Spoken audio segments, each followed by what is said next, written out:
Hi, I'm here with Michael Riscica of the Architect at Young Architect. Mike Riscica, AIA, is a licensed architect, keynote speaker, recognized teacher, internationally recognized blogger, and creator of YoungArchitect.com, a platform which helps architects succeed in school, work, and exams. Like many architects, Michael loved architecture school, but felt blindsided by the real-world challenges that happened after, namely achieving financial stability in an unsteady and unpredictable job market and navigating the challenging process of becoming a licensed architect. Fueled by his own experiences of success and struggle, Michael now helps emerging professionals pass exams and be financially resilient entrepreneur architects through blogging at youngarchitect.com, speaking tours, teaching workshops, and leading in-person study groups. We're very excited to have Michael here today, and I'm not going to read the rest of it because I am recording you. Yeah. But under your consent, that was with your consent. Yeah. Okay. Hi, Michael. How are you? Really good. I'm super excited to chat with you today, Michelle. Well, I'm excited to talk with you too. I think you're the last of the podcasters of our group, so I'm excited that I'm going to put it in with my podcasting from the AIA conference. So you're going to be the podcaster interview within my podcasting blog. So that's cool. Perfect. Yeah. So what are your first recollections of experiencing architecture? Yeah, I'm not one of those people that knew since they were 7 years old that they wanted to be an architect. In fact, I didn't even know I was going to become an architect until I was about I first got the idea when I was 21 years old, and then I didn't even think I was ever going to become an architect. I thought I would just be a draftsman or something. It was probably around 24, 25. I said, holy crap, I can actually do this and become an architect. But I guess my first recollections were back as a kid. I wasn't good at math, so I didn't think that I would become an architect. So I just figured an artist or a drafts person because I was really worried about being able to pass the math. Yeah, exactly. And I struggled in school too. I was a special ed student. I struggled with reading and writing, and I barely graduated high school. But I think my first recollection was that as a young kid, I was mentally and visually understanding volumetric space. Mm-hmm. I was understanding the spatial relationships of all of these moving parts without even being conscious of it. And I would, as a kid, I've always said, like, there's a spirit, there's an energy in architecture and in space. And I always felt, in some ways I felt that, and I acknowledged it without even really knowing it was happening. Yeah. And then when I started studying architectural drafting, when I was about 21 years old, I said, oh my God, this is tapping into something I've been paying attention to my entire life, and I never really knew it. And that's when, all the pieces started to fit together. But I would say as a kid, understanding, I used to look, in some ways I used to always constantly looking at what's the volumetric space of this space? Where's the corners? How do these pieces fit together? And, I was just really good at just understanding and seeing that. Yeah. Yeah. And I think most of us do. And then it's weird because, it's like in all of these psychologists keep diagnosing people with, like, oh, you're on the spectrum because you're fascinated by, like you say. And I'm like, that's not on the spectrum. I mean, that's spatial awareness. And if you're creative, you have all of these, kind of attributes. I mean, I find them to be attributes with people, but I mean, it's funny that they try to, like, now put all these kind of characteristics of creativity into, like, this mental disorder almost. Yeah, I agree. Yeah. I agree. And I've always been bad at math. I suffered in school. Like, I never figured out, like, I was just like, I had no idea what I was going to do with my life. And then I discovered architectural drafting, which led me to start studying design. And I realized that I had no idea I had these skills. And I took off like a rocket once I figured that out. Yeah. Yeah. Yeah. So what are 3 classic buildings that you like and why? Yeah, this is a hard question for me. It's either hard to limit you to 3, or it's hard for people to come up with 1 because they're worried that it'll be down in perpetuity, that they liked something that 20 years from now is going to be considered. Yeah. That's fine. That's fine. Yeah. Okay. I got three though. I got three. I thought about it. I would say, a long time ago, I wrote a blog post about it, but when back in the day, it was the MIT chapel. I discovered that, like I felt like the first couple of years I was in architecture school, I was actually studying in Boston, and I was starting to get like my eyes opened up and like starting to look at the world in a different way. And my life was drastically changing as I was just getting into the beginning of architecture school. And I was in Boston, and I kept visiting the MIT chapel over and over and over again.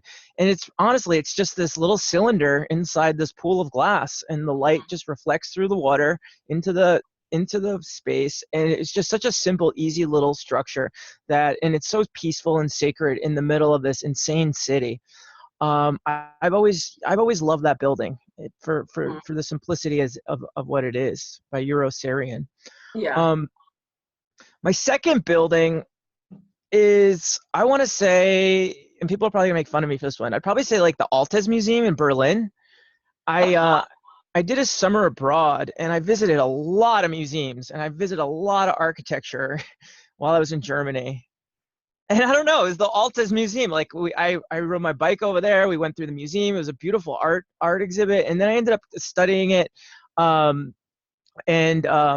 I focused a lot on it, but for some reason, I just fell in love with that simple little building. It's the one in Berlin, right?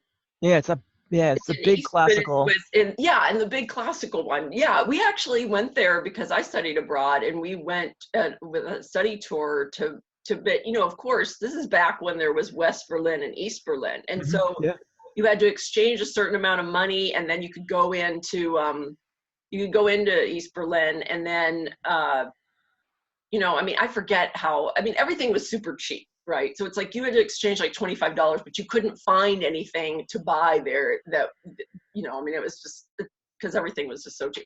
And it wasn't very well made either. And all of the books and everything were in German, which I do know some German, but not enough to read a whole book. But we went to that museum, and of course, it's a museum with, then, right, at all the antiquities, right, that were stolen were in there. But, they were. But it was amazing to go in there and see because back then they still had them all in there because it was still East Germany. So they hadn't given anything back, So we went into one, and they were all, I don't know that they still have this exhibit, but I have a photograph of it that I think I've posted on a blog before, where there's all of the heads. There's like a bunch of heads in this one. The skulls, right? No. They were actual like heads from statues. Oh, okay. Yeah, it's stolen. Yeah, they stole it. Exactly. And then they had a whole kind of part of a whole temple in there. I don't know what they said. There was the Egyptian temple, I think. Yes, Yes. Unbelievable. Yeah. That you take it. I know, and I know it's like it's horrible, but yeah, no, I totally agree that. So I still remember that museum because of the time and the place, and like going in there and then leaving, and at that time you had to be locked into you had to take an East German train in, because you would travel through East Germany, and then you'd go through a little bit into West Germany. But they locked us in the train car, right? Because we weren't allowed to move around anywhere else. So they locked us into our train car. We had our own train car. And on the way back, we actually, the way back. Anyway, there were these East German soldiers, and they opened up the door, and then they came in and were talking to us and stuff in our train car. And they were talking to our whole group and everything, So it was interesting. It was an interesting trip. So that's why I always kind of think of that one. Okay. So what's your third? Okay, so my third, and this was actually a really important place to me for a long time, it was in the Metropolitan Museum of Art in New York City, the American Wing. The American Wing was my happy place for a long time. It's just a very peaceful, beautiful little space, and depending upon the timing and the outside, the environment, the way the light moves through and the shadows that the glass leave and move across the space has just been so beautiful and peaceful. And I grew up in the New York City area, and I ended up moving to the West Coast shortly after graduating architecture school. And every single time I went back to New York, I would always go visit the Met, pop in, hang out in the American Wing. And I used to go in school a lot. And for some reason, it was just kind of like my happy place.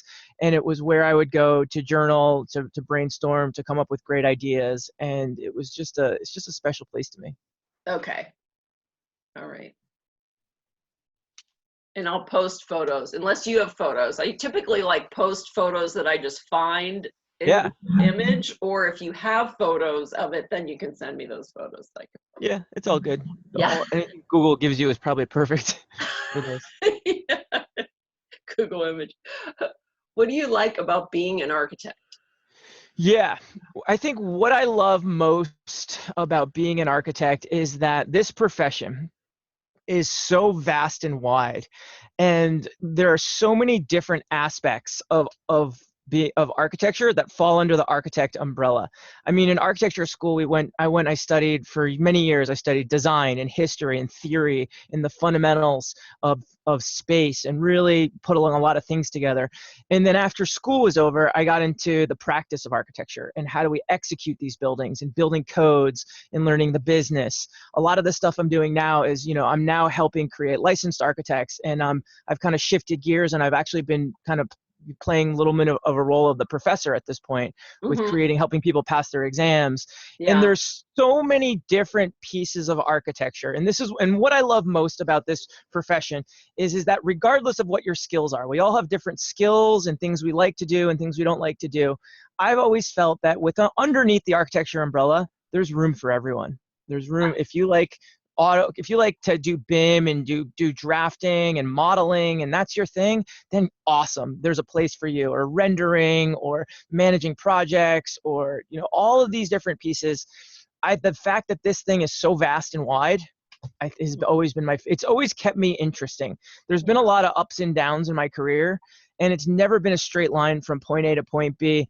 And I've always, I've never thought about walking away from architecture. I've always just done a little bit of a pivot and found another way that I could take all of my architecture expertise and experience and use it in a different way.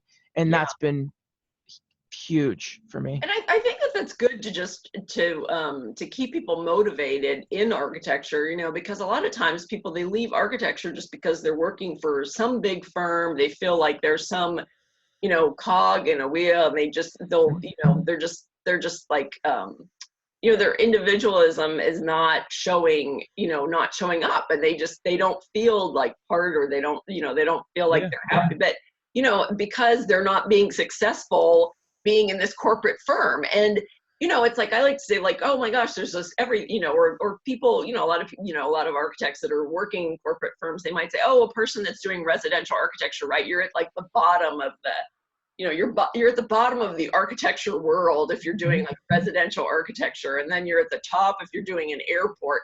And and it's like, well, there's so many more things. I mean, now people are creating software, like architectural software, other business models, study tools. I mean, a lot of these other things that that you can use all of those all of kind of those tools that you're learning in school and ways to express yourself. And then you can also use it in so many other ways besides like a physical building, though, I mean, of course that's, I want to build, I mean, I want to build stuff, and but that's one of the reasons why I do residential architecture, because it's something to get done within 2 years. And I think working on a project that was like 10 years long, 5 years long or something, I would feel like I wasn't, there's always thing, I think.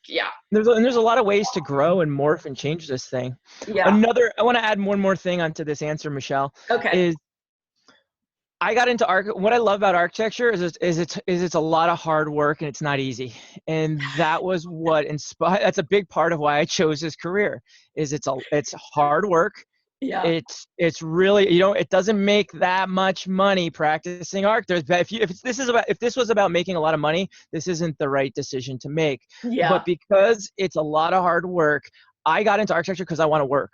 I Mhm. need to be working on something. I want to work hard, and I want to be proud of the work that I do. And architecture has always been a place for me to just to hit the ground running. And I'd say at this point, especially with now that I have my own business, I'm working around the clock every single day. It's not like I punch in and punch out. It's going nonstop. And even when I'm not technically working, the people I'm spending time with are part of the business as well, No, and they're part of it. There is I no know. No, there's no line. there isn't. There isn't. There isn't. I mean, I know that, like, I kind of like laugh about, I know there's some people in other professions, they're complaining because they aren't getting paid for some time that they're doing. And I'm like, what? And I said, well, Yeah, I mean, you're constantly learning and you're not going to be paid for all that time that you're learning. Or, it's like the time that we're out networking with people, that's not time that we're making money, but it's necessary for our profession. I mean, you yeah, can't, I don't think that you can't not network in architecture. I I mean, agree. yeah. Yeah, I mean, it's like you have to, and because we don't want to live in, we don't want to, live and practice in a vacuum. I think it's important that we are out there, connecting with people, either online or, of course we connected online, but then now, we've met each other at several different events. We've met each other and, and yeah, talked, and yeah. So I think that's important. totally. Yeah. Um, So what would you like to say about the future of architecture? I didn't ask Yeah. that. Did I? I didn't ask that. No, no, we didn't talk about this yet. This is the question I was most excited to answer, to be honest with you, Michelle. This is my jam. Like, this is what I talk about all day long. All right. So as a disclaimer, before I answer this question, I need to disclaim that I am extremely biased when it comes to the future of the architecture profession. I always say that the thread, I got a lot of things going on with Young Architect, and the thread that ties it all together is my mission statement is I want to help the next generation of architects become massively successful, and maybe even more successful than this profession's ever been. And so That's a good thing, isn't it? that's all I care about. And I'll be honest with you, I don't care about the previous generation of architects or even a whole lot about the current generation. I'm looking into the future, and that's what I'm concerned about is the next generation of practicing architects. That's my focus. I don't care about how it was 20 years ago or how we're, whatever. I'm looking into the future, not in the past. And so as my disclaimer, I would say that I surround myself with the people I hang out with the people on my podcast, with the people in my boot camp, my program, my Facebook community. I surround myself with the best and the brightest of the next generation of architects. So I'm extremely biased, and I'm extremely optimistic about the future of our profession. There's been a lot of, in some ways, I think, doom and gloom about, like these stupid millennials and this and that and blah, blah, blah. But from what I'm seeing as being an insider, part of the Young Architect community, I see the next generation of architects connecting and working together and helping each other and having conversations about the future of this profession in a way that's never been looked at before. Yeah. And, we can point fingers at these millennials and call us lazy or sassy or whatever, but I'm deeply inspired, and I think we're moving in the right direction. I think in a really positive way when it comes to not just getting licensed, not just getting educated. I think by focusing, there's been a huge focus on becoming successful architects, not just doing the minimum to pass our exams. Like, let's learn this information, let's embrace it, and let's focus on the craft of practicing architecture. Let's focus on the business. Let's try to become better business people, and let's really move this thing in the right direction as a whole. And so I'm excited for the future, and I'm very optimistic about it. Yeah. And I mean, I have to say, I think that the future generation, because I have like an 18-year-old, a 21-year-old, soon to be 25-year-old, and I mean, so they're in the house with me. I see them every day. And of course, there are some things with just being a parent, right? So there's that. there's that, things aren't always smooth. But I think as far as being more humanitarians, I mean, they're definitely nicer to other people than my generation. And I should say, and then the generation, my parents' generation, as far as, I mean, we won't even go into that.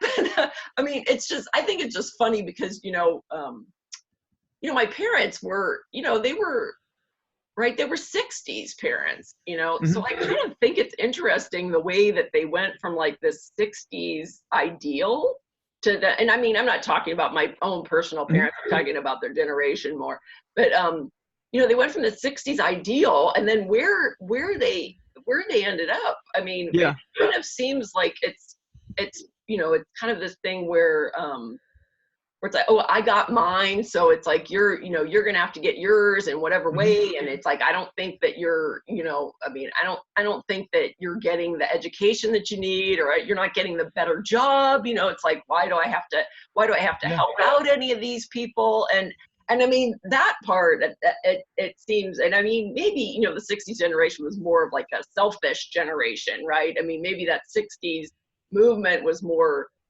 selfish and about like how, like, what feels good to me. And I think that the new generation is more about like, let's help everybody. Let's help everybody.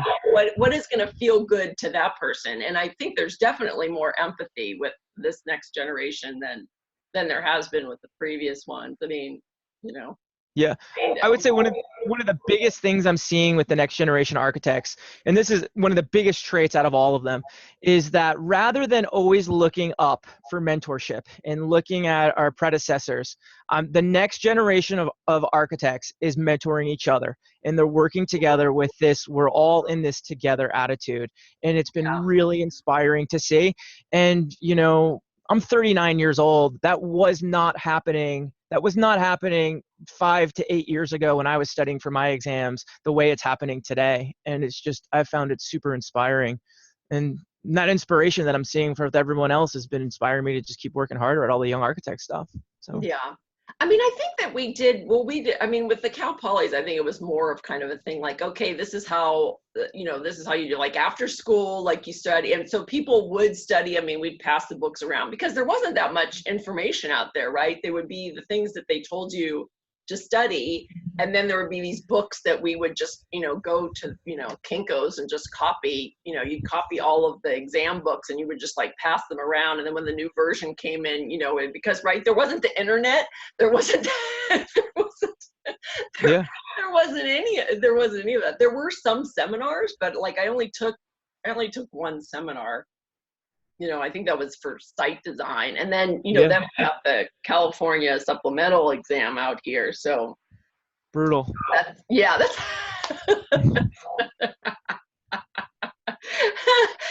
that's the one that I actually I've like worked on that one, and I helped with that one. I can't really say that much about it, right? We're not allowed to really say anything about it, but I also did help administer it as far as when it was an oral exam, face to face with people, and it was kind of easier at that point because it was face to face and we could ask people follow-up questions about things. Yeah. So that was a little bit, I don't know, that's why those of us that did it and administered that way thought that it was easier, because you could really ask a person if you thought that they were going down a rabbit hole or something. You could ask them like, hey, what did you mean by what you said back there? And we were allowed to do that. We were allowed to ask them those questions. So, but anyway, so what else would you like to talk about? Yeah, I guess I'll tell you about Young Architects in the conference real quick. Please do. I got into this stuff. It was right after I passed my last exam. When I was done with my exams, it took me 4.5 years to become a licensed architect of just test taking. Yeah. Oh yeah. And when I was done with the process, I was actually very discouraged with the profession. And I felt like when I started studying for my exams, I was led to believe this thing was easy and it was just going to take me 6 to 9 months and maybe a year if I screwed it up, worst case scenario. And then after spending 4 years of a lot of intense work, I said, our profession of architecture is not trying to create more licensed architects. Everyone is telling these, the only advice out there about the architect exam is that it's basically easy. And I've spent well over 2,000 hours studying, pursuing this, going through this process. And so after my exams were over, I started youngarchitect.com, and I just started blogging about what was happening in the profession and my thoughts and insights on how to approach the exam. I was looking at what Bob was doing and Mark LePage, and I said, I love these guys and they're super inspiring, but I want to do a similar thing for the next generation of architects. And so I started the blog and I started writing about the exam, and it ended up taking off like a rocket. And here we are, I don't know, 5-6 years later, and I'm still doing it. And I got a podcast now. The podcast, I talk to other architects, other people who are doing great stuff. By the way, Michelle, we got to talk about getting you on my podcast. You've been on the list for a while, and I've just been I haven't reached out because my travel schedule has been so crazy lately. I know. I know exactly how. I mean, I'll like ask. I looked on the list from like last year, and I was like laughing because I'll say, "Oh, okay, do you want to do this?" And then the person will say, "Yeah," and then it goes like months. Right? I know. A year goes by. Yeah, a year goes by. You're like, "Oh my gosh, I said that I was going to have that person on the thing," and we never, Rosa Chang. I mean, between. I mean, if she's of course, I think she's been to Europe like 5 times in the past year. So one of the reasons why I would do Yeah. But so I got the podcast. I got a program that helps people get started with taking their exams called the AIA Bootcamp, and I hold people's hands and teach them how I study for the architect exam, and I guide them through this process, and that's been super successful. I've been creating study materials for the architect exam at academy.youngarchitect.com, and there's been a lot. I've been all about creating affordable, accessible study materials. I don't think that only the rich can become licensed architects, and some of the prep providers have seen, architecture licensing as a way to take advantage of unlicensed and charge ridiculous prices for study materials that aren't worth what they're charging. And so I've been. I don't know. How much are these study materials? I would say $200 a month is what Black Spectacles has been charging. And the materials that they're giving you for $200 a month are not worth. We got better content at $30 a month from like Pluralsight. Architect Exam Prep's got a fantastic product. And so I've been creating my own products, and I've also been uplifting and promoting a lot of other people who have really good, valuable content and selling it at an affordable, accessible price. And so, I've just been so frustrated watching my community get ripped off by this company. And so I've been pushing that really hard. This summer, I've been traveling around the country nonstop for the past 2 years. I gave a presentation on Saturday in Detroit, and it was my 47th presentation in 2019.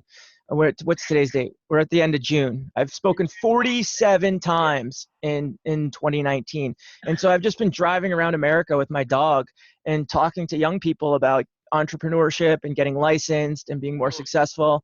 And then this summer, through all my travels and through everything that's happening on the internet with my community, I've been saying this for years. I said, wouldn't it be cool if we had a conference for the next generation of architects? And, every year I go to the AIA conference, and it's a lot of the same stuff. It's a lot of focus on continuing education credits. It's focusing on a lot of the products, the product reps. And there's really not much information. There's really not much value for young people in the profession. And so actually after last year's conference in New York, I said, we're doing it. We're going to have a young architect conference out in Portland, Oregon at the end of August, August 23rd, 24th, 25th. It's going to be a 3-day conference. We're going to have keynotes in the mornings, workshops in the afternoon, and parties at night. And so on our keynotes, rather than hearing from rather than hearing from movie stars or star architects, we're going to hear from young people who've been successful and have stories to share and tell. And then we're going to be doing, rather than worrying about HSW, CEUs, who cares? We're going to have professional development workshops for the next generation of architects. And then, we're going to have some kick-ass parties out in Portland, Oregon. So I've been promoting the conference really hard, and I've never hosted a young architect conference before. This is the first one. And but we've gotten tickets are rolling in every day, and we're gonna have I'm pretty excited. We have a really amazing cast of characters who are going to be speaking, giving workshops, and even attending. And so yeah, I just got to Portland. What are the dates and where is it? It's August 23rd, 24th, 25th, 2019.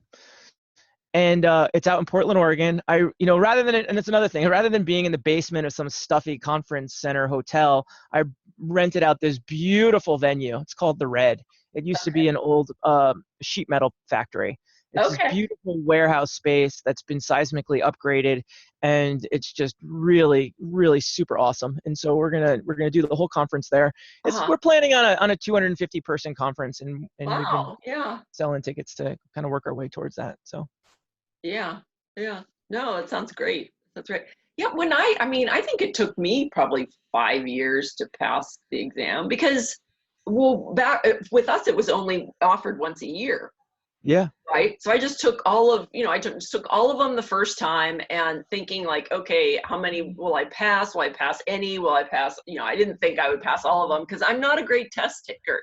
People like, you help to write stuff. It's like, you have to write, exam questions like, oh, are you a great test taker? I'm like, no, I'm not a great test taker. That's one of the reasons why I want to help with this, because I want to try to have test questions that people are going to be able to understand and, that relate to the profession, so, yeah.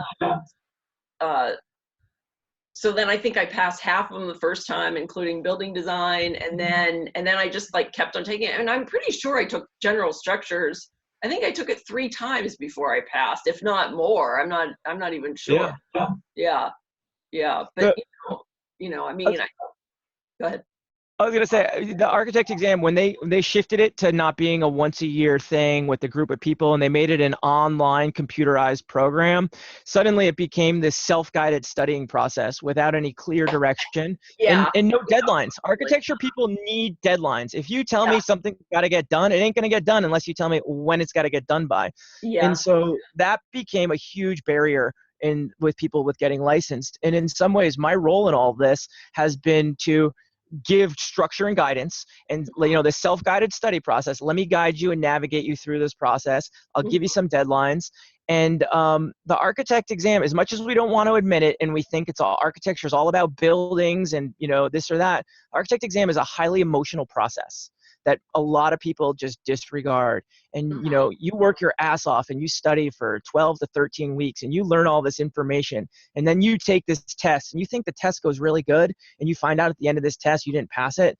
It rocks people's worlds, and they say, I have never failed a test in my life.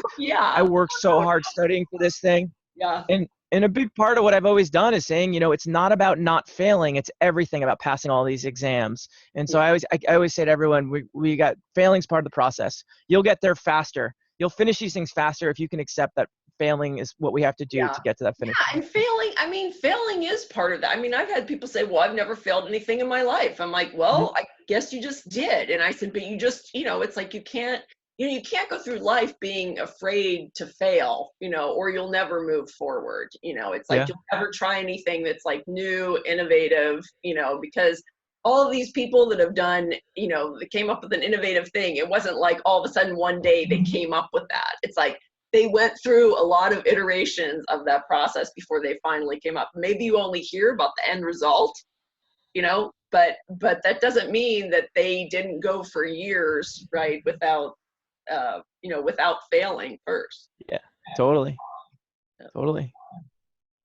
Okay, well, thank you very much, Mike. And is there anything else? Just everybody. No.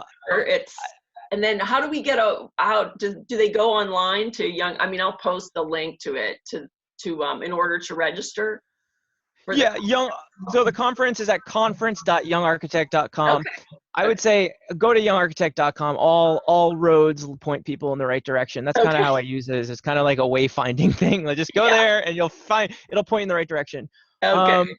Last thing I want to say is I love you, Michelle. We've been friends for a couple of years, and it's been a pleasure to get to know you and watch you succeed and do your thing. And I'm just honored to be a part of this podcast and all the stuff you've been working on. Thank you, Michael. Yeah. It's kind of a really It's an emotional day because 2 years ago, my husband had his stroke. So Oh no. this morning, yeah. So it's kind of like, I mean, it's kind of, and I usually don't talk too much about that, but anyway, I'll just put it out there. But thank you so much, and love you too. Thanks. Yeah. Okay.